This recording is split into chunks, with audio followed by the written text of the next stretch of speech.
wonderful people, and welcome to another episode of Super-Fanta-Fi. This being a show where we talk about TV shows of the supernatural, fantasy, and or science fictional genre. For today's episode, I'm going to talk about the season finale of Legacies. A great finale. A lot of interesting things went down in this episode, so let's break it down.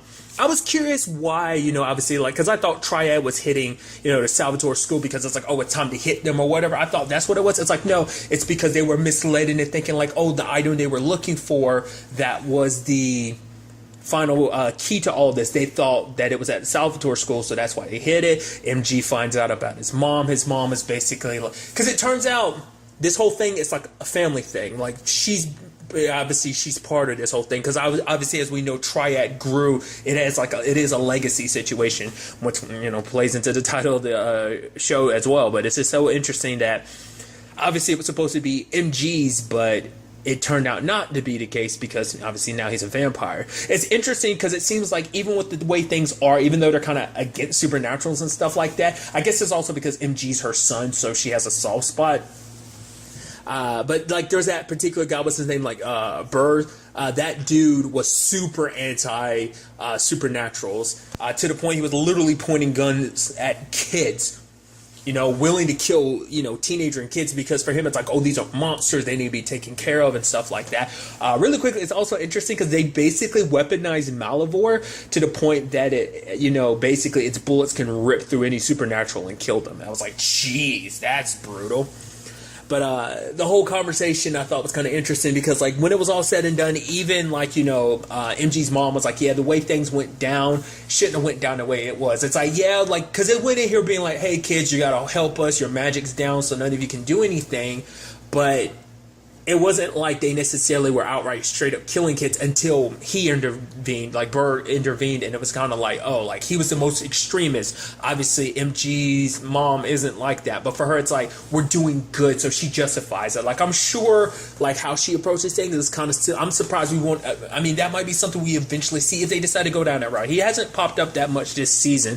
He popped up a little bit here and there, but that's Matt. Matt, I feel like, would totally, kind of side with them, just because because a lot of supernaturals are very dangerous, and that's what they do to try to save the world. So obviously in their mindset, we're the good guys, but MG's like, no, you're not.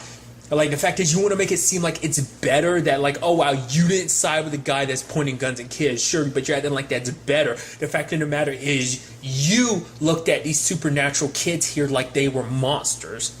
So for him, it's like, is your ignorance really that far off from this guy's ignorance, and just how you view us, that we are such an atrocity even though we're trying to live normal lives? I mean, look, like that, no matter, even if he is a vampire, he's still your son, but there's probably always going to be a part of you that looks at him in a different way because of that. I mean, obviously, like, she tried to get him away, so obviously there's still that part of her that's still a mother, being like, oh, I care about you even if you are a vampire. But I think there's always going to be that part of her that just has a little bit of disdain for him, just like his dad does. I mean, it's a complicated thing, because like, he now knows what his dad would feel like if he revealed himself to his dad, just because of his dad's belief, and now he understands, like, oh, my mom hunts supernatural creatures and stuff like that. She kind of, probably threw a handful of things in Malivore's pit to kind of wipe it from existence and stuff like that. And it's like, the only reason why I'm spirit in certain regards is just because I'm my mom's child. That's the only reason.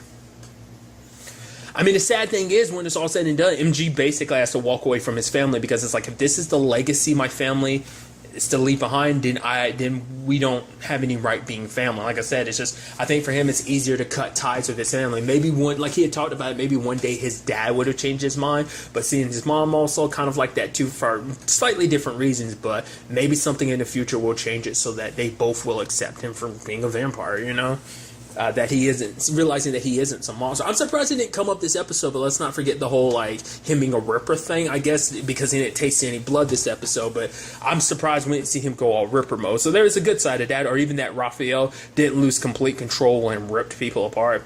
I did like that Nia did show up at the end and turned that dude to stone. I like that moment where Caleb was considering to kill him, because for him it's like, Caleb kind of did like a Damon thing right there, where it's kind of like, oh, like, I send a message, but MG told him, it's like, no, you told me that we are better than people, and it's like, we are, like, let's be better, because if we do something like this, we're just going to be feeding into the fear that they already have of us. So let's prove that we are better, that their ignorance is on their part, that we kind of won't stoop to their levels, be the monsters that they think we are, and I think Because it, it even showed Caleb being like, well, looks like the baby's grown up, because MG, making a decision like that, being all hero. Like, he kind of led the, taking back of the school. I thought was pretty dope. I also thought it was kind of interesting because it turned out I was right, because immediately the moment the magic gets blocked, I'm like, that's so interesting. I was like, oh yeah, it kind of reminds me of the Travelers. And then later on, it's like, oh, here's a dark object connected to the Travelers. I was like, I figured as much, because the Travelers are the only ones who I could think of within the Vampire Diary universe that had the whole thing of like, being able to create a radius of anti-magic. The whole, like, when they made it so like the moment you cross Mystic Falls line, the Mystic Fall line, that basically all magic would, disappear from you. So I figured it much. Turns out Alaric had set that up because basically it was a contingency plan in case any of the supernaturals got out of hand to protect the grander world from their gifts. But then later on he realizes, like, when he saw what they did, the decisions they made, like, them, for one, all working together is pretty dope. I even love that because obviously, like, part of the team was Jed, because Jed's like, hey, like, yes, I don't care too much for Landon, but the fact of the matter is you're our alpha, and if he's, part of your pack, your family, then he's part of ours too. So that was kind of pretty neat. But everyone kind of working together, the witches, the werewolves, the vampires, working together to kick some ass, I thought was pretty dope. It's so interesting kind of seeing everyone come together like that. I mean, that's the school in a nutshell, so I thought that was pretty neat. We also do have Dorian come back. I love he kind of saves Alaric, and he's like, yeah, you're definitely getting races, like, and dental. So I thought it was kind of neat. The whole Josie and Lizzie situation was really interesting because Lizzie was going to be the one to try and take the bullet, but Josie did, and it's just kind of like them fighting over who's the martyr in this situation. Because for Lizzie, and it's kind of sad for Lizzie, it's like, I'm the broken one, I should be the one that's gone. You're the stronger one, obviously I'm the weaker one. It also playing into the whole broken regard. It's just kind of like, stop trying to make every moment about you. And it's kind of sad. It's just like, it takes moments like that where it's like you're close to losing, your sister, to kind of make you put your differences aside. It's kind of sad that times like that have to do that. Luckily, Hope's blood was able to kind of repair the damage created from the Malivore bullets, because it also seems she's immune to it, once again because the whole Tribird situation. What's also interesting too, it's like, obviously, like, is there going to be any effects from her drinking Hope's blood? I would assume not. Werewolves aren't affected by it unless there's a whole process in that situation. So the same thing for vampires. I don't think the same aspect would apply necessarily with a which I mean, not unless Josie ended up dying while that blood was still in her system. It's like, I think it takes, once again, like in 24 hours it takes for it to completely flush out of your system. So it would take that, like, her dying before she ends up getting changed or something. If I remember correctly, like I said, it's like, I don't remember how 100% the rules work in that regard with the supernaturals and stuff like that. Because there was a dude in the final season of the originals that got turned into a hybrid that Hope kind of had control over. So we'll see if anything ends up coming because of that, but I doubt it, just because it was there to heal. It's not like Josie died, but not unless we maybe that Malivore illness and the Tribird blood kind of mixture inside of Josie might cause some stuff later on. Maybe it doesn't mix well with her being a Gemini. I highly doubt it. I think everything's okay, but we'll have to wait and see. I also like this speech that, Lizzie and Josie gave to Hope, basically being like, because Lizzie was like, we didn't, wait to become your friend after like 10 years, and for you to not come through in the end and kind of do that thing where you kind of have that annoying aspect of just coming in at the end at the perfect moment, kind of, doing the whole hero thing. I thought it was kind of neat. And it's so interesting because obviously it's like the complicated relationship they've always had, just to see her, like, Lizzie and Hope on good terms like that is still kind of crazy. So what's also interesting too is that device they found that their dad had hidden. For Josie and Lizzie, it looks familiar. I'm sure, like, if it's the fact is they're like, it looks like that. So I feel like it has to be something from the Vampire Diaries in some shape or form. Because at first I was like, no, that couldn't be connected to Kai, could it? And I'm like, they were around when Kai popped back up, so it might be a Gemini thing in the very least, because, like, he got locked back up at the end of this series. So, and because that was what I brought up before too, it's like, because Kai's the only Gemini left that they could ask anything about. I mean, granted, he's the psychopath that he is, but this could be their way to potentially bringing him back into the story and stuff like that. Like I said, I don't know. That might be what's connected. Like I said, I feel like it's probably a Vampire Diaries thing that has come up before because they remember it, because they were little girls at the time, so it would make sense. Not unless it is something that's just kind of new to this show specifically, that maybe they came across it in a time we weren't with their characters. But the fact is that this is our first time seeing it, but maybe not. Like I said, I'm not sure. Also, speaking of Kai, there was that thing where Rick was kind of like, girls, I got to tell you something. So that might be leading itself into that whole thing of like, oh, he's going to tell them about Kai because he's the only one who knows about this whole, like I brought up earlier, Gemini situation. So he might be informing them that, yeah, he exists, but he's a psychopath and everything. Not unless it's something else. But that was kind of where we left at. It might be all connected to that device thing that they found, or maybe it has nothing to do with it. We'll have to wait and see. Now, on the other side of things, you have some interesting developments in the regard of like, well, let me really quickly finish up the whole thought. Like, obviously, when it's all said and done, there's the whole thought about like, oh yeah, when we vote on what happens to Alaric, will he stay as, headmaster or not? I'm assuming it's going to be hard to say what's going to happen. And I'd assume they'd want to keep him on. But to be fair, because he was like, I'm a stay with whatever decision you guys make. I think we might see Dorian potentially stepping up into that role. Potentially. I don't know. We'll see. I wonder, will Emma come back, now that things have kind of changed a little bit. And now that, because it's like Emma was like, once they find out that you're not in control, and it's like, well, now his secret's out there about, him setting up that whole like dark object thing to block their powers and stuff like that, the secret tunnels and stuff.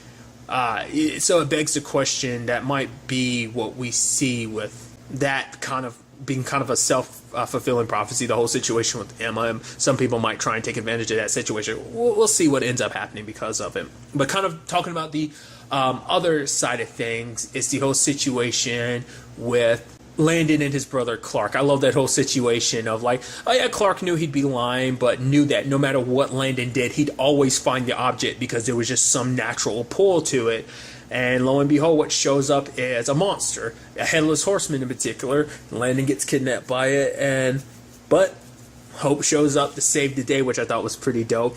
I also love that like Hope's like, yeah, we're gonna have to teach you like some like self-defense or something going forward, and it's like Hope kicks his ass and she's like, okay, so science fiction is kind of your thing, so how do we beat this thing? He's like, well, that's kind of more fantasy, and then he figures out, hey, destroy its head and stuff like that. So that ended up being pretty neat. And then like the whole confession of she loves him and she's sorry about everything, and he's like, yeah, I love you too. And he's just like, that whole like you showing up thing and me losing, that's part of Phoenix combat. So I thought that was kind of neat.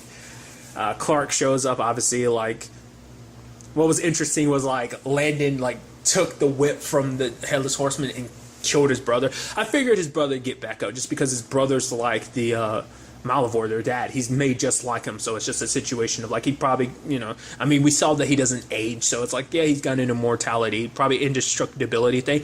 Probably the only thing that probably could kill him is probably the same thing that kills Malivore. But to be fair, he did talk about it before, like, oh yeah, like each of the siblings has like had a different weakness and stuff like that. I'll get to that in a second.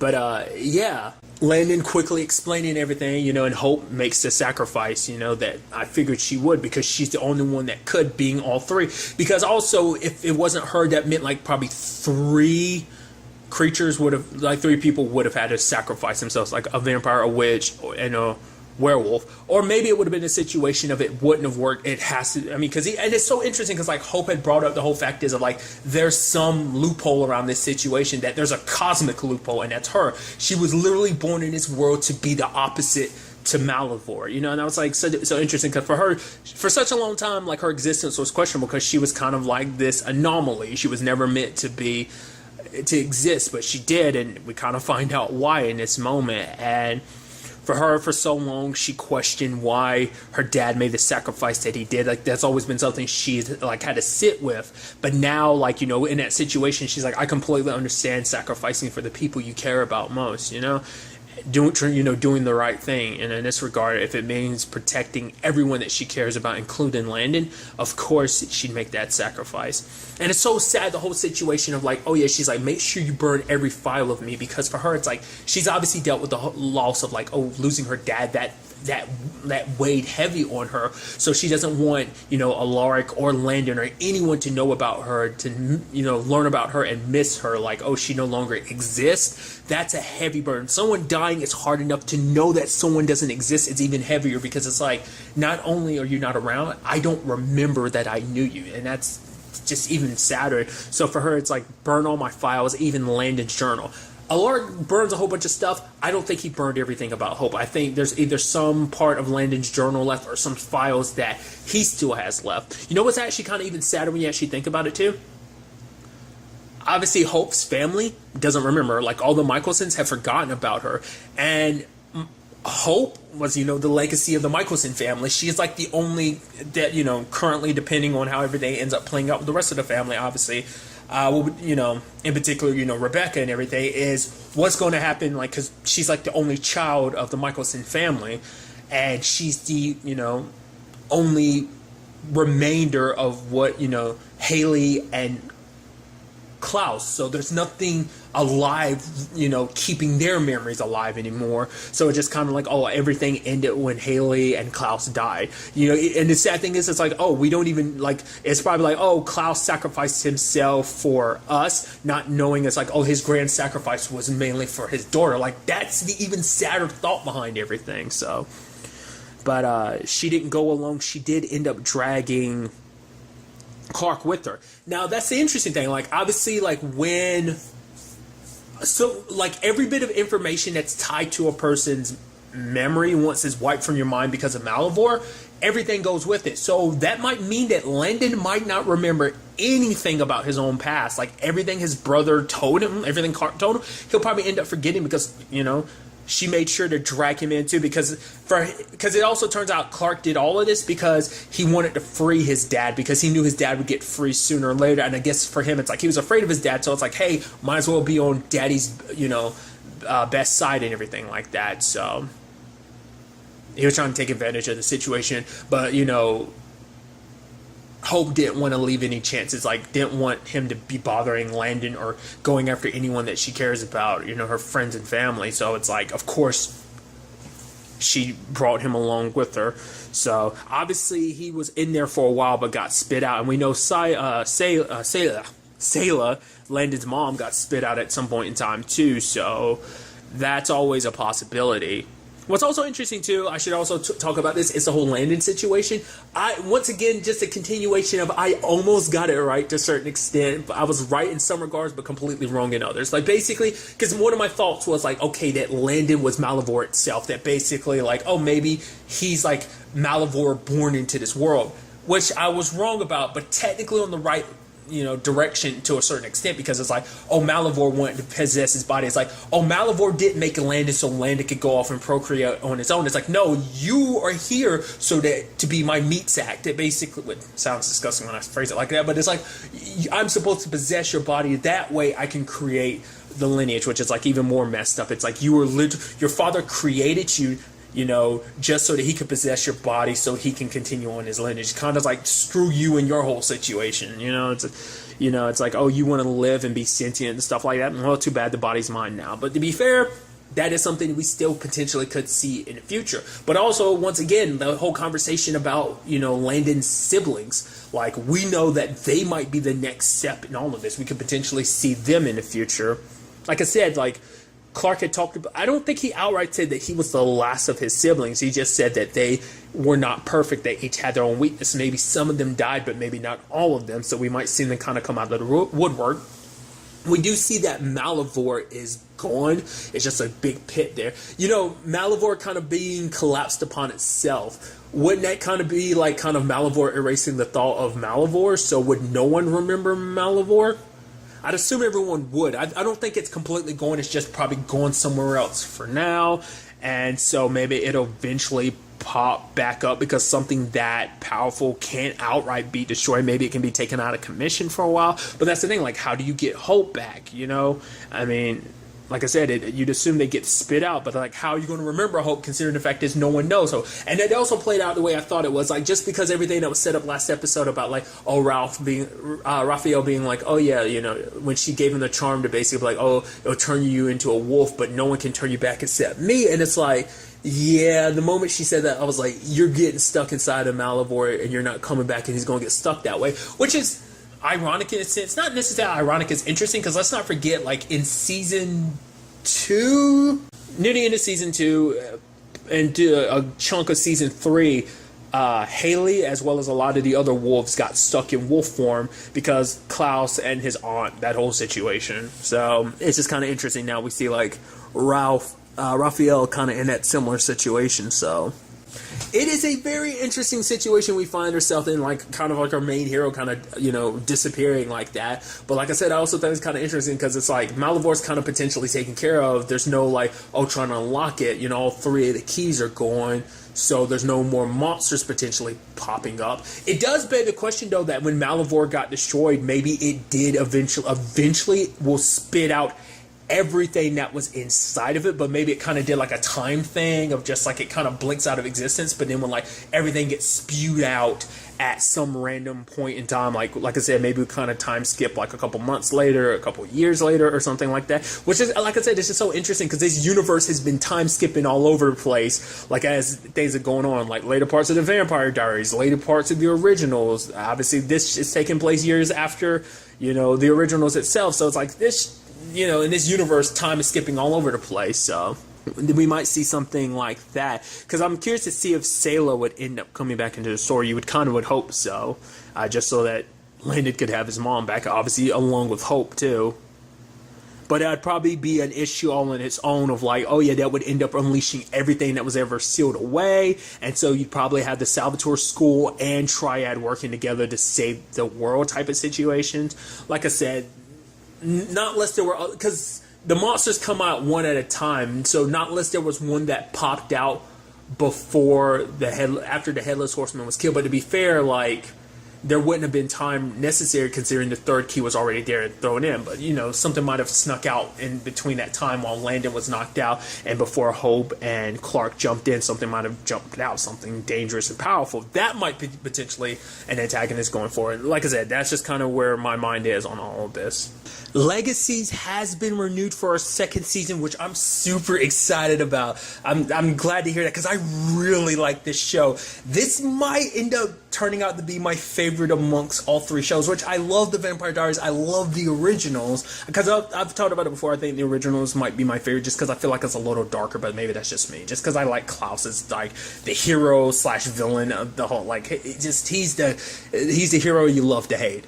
But just everything about the show is so good as it continues to expand upon the lore of this universe. So like I said, I'm curious to see where we pick up with like a main antagonist. It ends up what's happening with Hope and everything. It's definitely going to be interesting to see what they have in store for us with the 2nd season.